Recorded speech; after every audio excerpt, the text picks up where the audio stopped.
আসসালামু আলাইকুম সবাইকে, আমি জানতু তাবাসসুম। আজকে আমরা অধ্যায় 10 এর টাইপ 4 এর এমসিকিউ গুলো সলভ করব। তো চলো ক্লাসটা শুরু করে ফেলি। প্রথম প্রশ্নটা দেখো কি বলেছে, নিউরন থেকে নিউরনে উদ্দীপনা বহন করে কোনটা? অ্যাক্সন, কোষদেহ, সিনাপস নাকি ডেনড্রন? নিউরন থেকে নিউরনে উদ্দীপনা বহন করবে সাধারণত সিনাপসের মাধ্যমে। কিভাবে? একটা একটা যদি আমরা নিউরনের কথা চিন্তা করি, নিউরনের অ্যাক্সন এবং আরেকটা নিউরনের ডেনড্রন, এই দুটার মাঝখানে একটা সংযোগস্থল থাকে যেটাকে আমরা সিনাপস বলে থাকি। এই সিনাপসের মধ্য দিয়ে উদ্দীপনা সাধারণত একটা নিউরন থেকে আরেকটা নিউরনে যাবে। এইভাবে করে আমরা কোনো একটা জায়গার অনুভূতি, যেমন আমাদের হাত পা কাটলে বা ছিলে গেলে বা ব্যথা পেলে, সেটা আমরা খুব দ্রুত বুঝতে পারি। কিভাবে? একটা নিউরন থেকে আরেকটা নিউরন এভাবে করে উদ্দীপনাগুলো বহন করে নিয়ে যায়। এরপরে প্রশ্ন দেখো, 30 নম্বর প্রশ্ন, নিউরনের কোন অংশে নিউরো হিউমার তরল ধারণ করে? কোষদেহ, ডেনড্রন, অ্যাক্সন নাকি সিনাপস? উত্তর কি হবে? উত্তর হচ্ছে কি সিনাপস হবে। এরপরের 31 নম্বর প্রশ্নটা খেয়াল করো, দুটি নিউরনের অ্যাক্সন এবং ডেনড্রাইটের মধ্যে সূক্ষ্ম ফাঁকা সংযোগস্থলকে কি বলে? এটাই কিন্তু আমি একটু আগে তোমাদেরকে বলেছি। অ্যাক্সোলেমা, মায়োলিন, সিনাপস নাকি র্যানভিয়ার পর্ব? উত্তর হচ্ছে কি সিনাপস।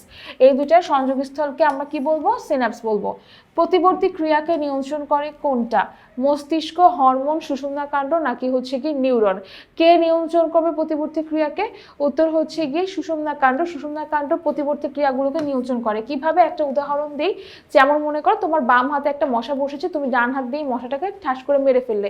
বা তুমি যখন সূচে যখন সুতা ভরছো, তখন যদি কোনো কারণে সূচে তোমার আঙ্গুল মানে লেগে যায়, আঙ্গুল যদি ফুটো হয়, তুমি সাথে সাথে আঙ্গুলটা তুলে ফেলছো। তার মানে কি? এগুলো হচ্ছে প্রতিবর্তী ক্রিয়া।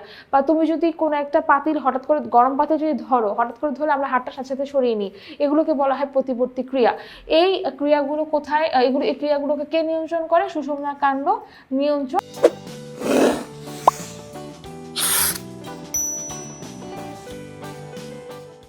করবে।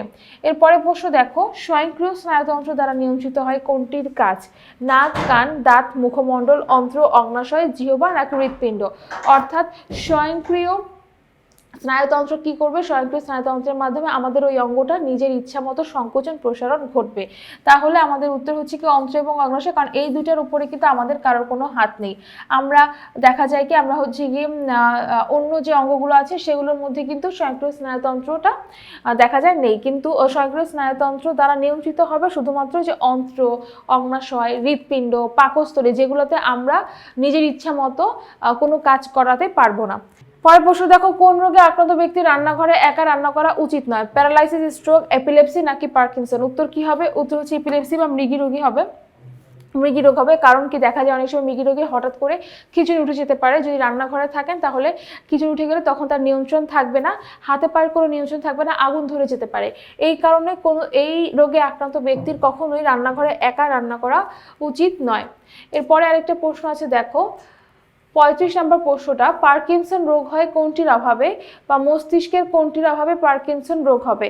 থাইমক্সিন, ইনসুলিন, ডোপামিন নাকি গোনাড্রপিন? অ্যান্সার কি? অ্যান্সার হচ্ছে কি ডোপামিন হবে।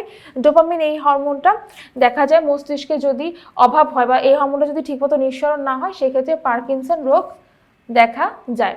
তাহলে আশা করি আজকের ক্লাসে তোমরা অনেক ভালো করে বুঝতে পেরেছো এমসিকিউ গুলো। পরবর্তী ক্লাসের জন্য আমন্ত্রণ জানিয়ে আজকে এখানে শেষ করে দিচ্ছি। সবাই ভালো থাকো, সুস্থ থাকো। আল্লাহ হাফেজ।